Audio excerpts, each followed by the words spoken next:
Import an image in your project just as you would with a video file and then drag and drop it on the timeline like this. Adjust its duration by pulling the trimming handles here to the left or to the right.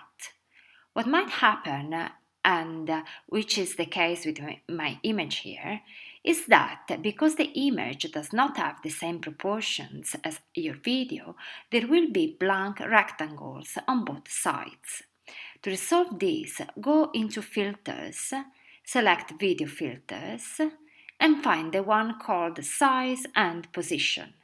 Double-click on it, and you will see these different settings appearing on the left panel. Instead of trying to change these settings, simply use the white borders in the preview window to resize the picture and the central circle to change its position, like this.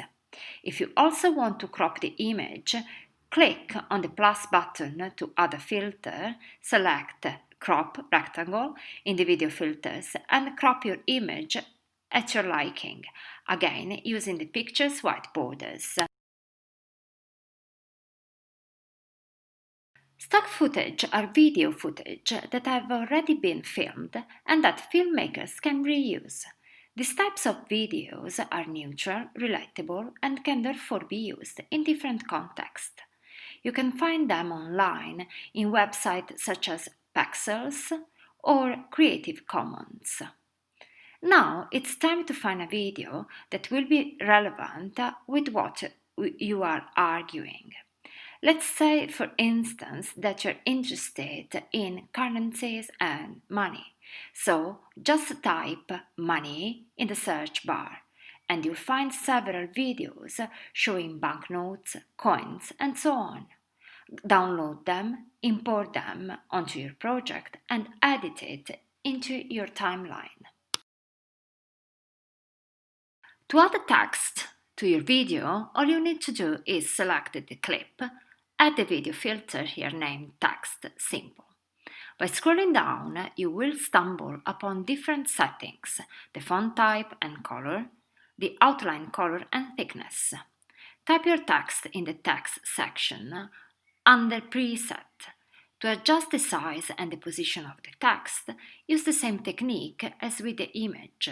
In the preview window, change the size with the rectangular white borders by dragging the corners and change the position by dragging the circle at the center. Save your project by going to File and Save As, and then choose where you want your project file to be placed. The final step is to export your project, that is, turning it into one single video file. Click on File and Export Video. You don't need to worry too much about the format. Just click on Default, Export File, choose where you want to export it, and finally click on Save. Miscellaneous. When it comes to copy and paste, you can click on the clip and simply use the shortcuts you are already familiar with, Ctrl-C or Ctrl-V or Command-C, Command-V if you're using a Mac. Same goes for the undo function, Ctrl-Z. Alternatively, you can click on the undo or redo buttons here in the top left corner. If you want to remove gaps in between clips, here represented in yellow, you simply have to right-click and then click on Remove. To delete a clip, you need to right-click on it and select Remove. If you want to isolate or remove the sound of a video, just select it. Right-click and choose Detach Audio.